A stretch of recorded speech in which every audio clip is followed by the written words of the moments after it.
Hi everyone, welcome back to the channel.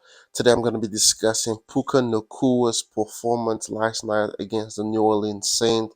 He had the best game of his rookie campaign so far. 9 catches, 164 yards, and 1 touchdown on Thursday Night Football. And yeah, man, I'm just gonna sort of break down this film and just kind of enlighten, like, sort of his strengths as a player, how he's able to you know, have so much success in the Sean McVay system, like how obviously he's getting used so well, and he's just in a nice spot right now. I don't think he's necessarily a true number one receiver just yet, but he has a chance to develop into that. But he's 6'2", 205. Came out of BYU. No one really was talking about him. I saw the draft went in the fifth round. And yeah, man, he's just a baller. Like, he's got great hands. He's a smart receiver. You'd see that from how he's being used. Like, is a great blocker, obviously. And yeah, man, he's just he's put himself right in the thick of it for offensive rookie of the year, and he's probably gonna get it. You get, unless I'm missing anybody else. Right before I get into it, go ahead and subscribe to the channel if you're not subscribed yet. Obviously, leave me a comment. Let me know what you think about this video at the end of it, and most importantly, share this video to someone you think could learn something from it or would enjoy it as well. Without further ado, let's get right into it. So, right from the top here, you're going to see and notice that he's always going to be in this split set. Like, that's what Sean McVay likes in his offense. And he's going to start off with this drag. He's going to catch this ball, going to break a tackle, and get the first down, easy first down.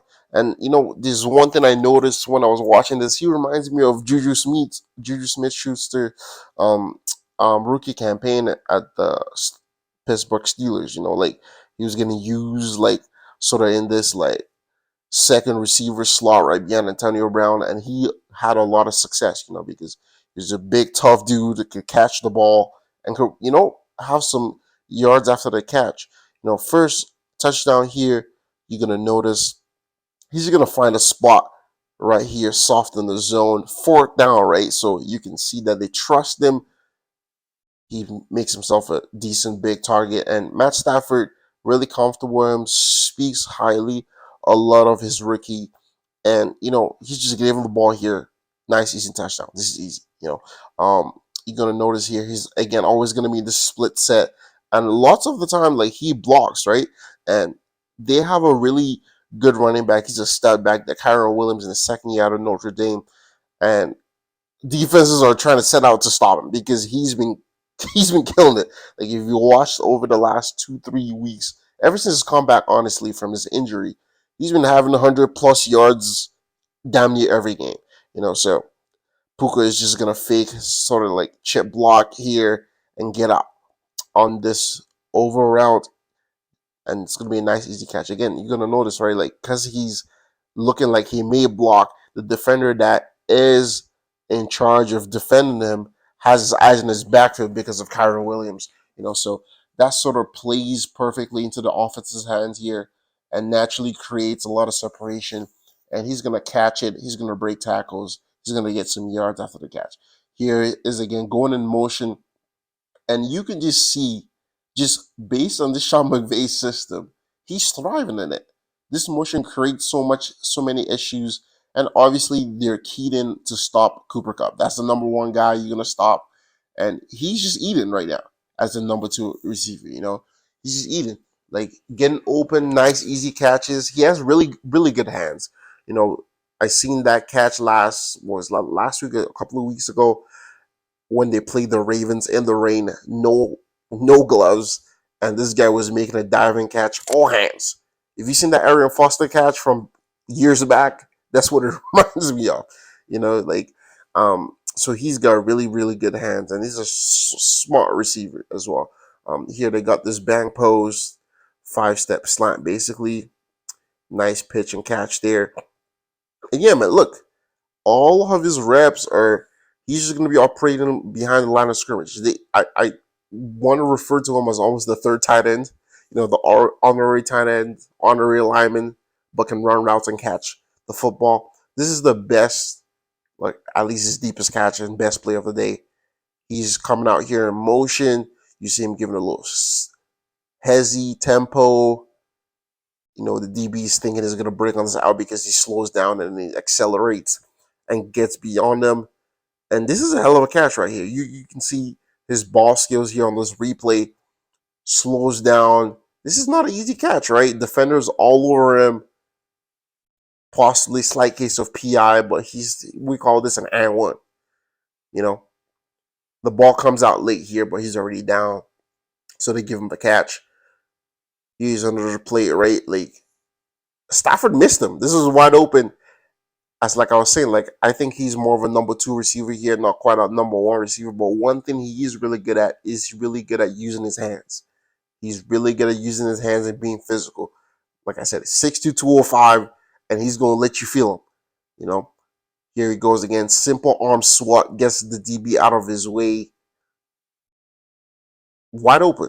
I don't know how Stafford misses him here. Obviously got a little bit of pressure, but still, you still expect Stafford to make that throw. So probably should have got a second touchdown there. And here he goes again. This is one thing I can say, like he's probably gonna work on just giving himself more options so he can, create more separation. The DB has already seen this, right? Like we saw, he caught the deep pass on this sort of motion, and he comes and runs a go.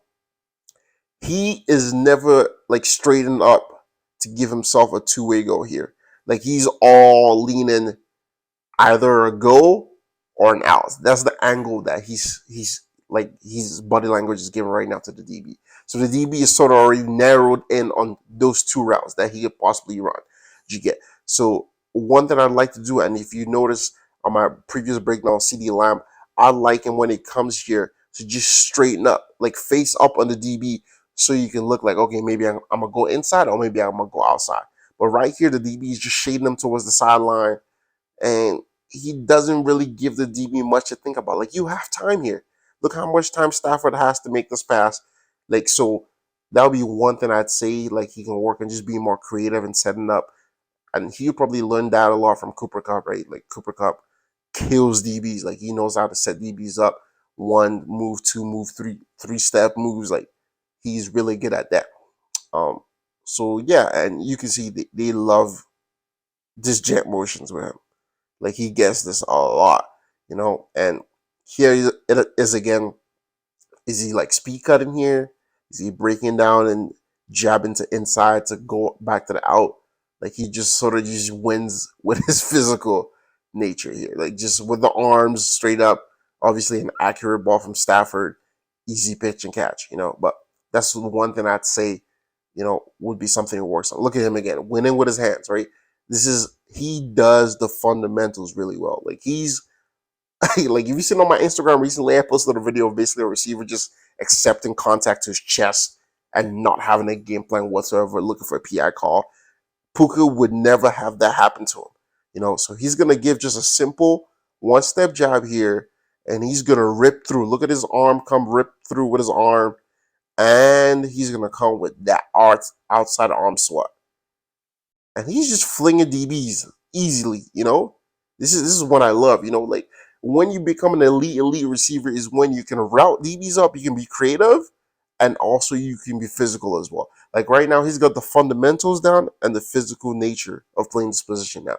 Next thing for him is to just be more creative in this route run and giving himself more options. And that's what Kupp is great at. Setting up DBs. And here it is again. He's just showing you that he's bigger and stronger than what you think. I don't know what the DBs are thinking. He's 6'2", 205. You got to wrap up. If you don't wrap up, he's going to get more yardage. He's not going down. So he's having a fantastic rookie campaign. He's in a nice slot as that number 2 receiver there with Cooper Kupp. He'll get to learn a lot from him, as I've mentioned. But yeah, what do you think about him? Do you think he's going to win Offensive Rookie of the Year? I think he is, unless I'm missing somebody else. If I am, please let me know in the comment section, obviously. And I'll rectify that, check that out for sure.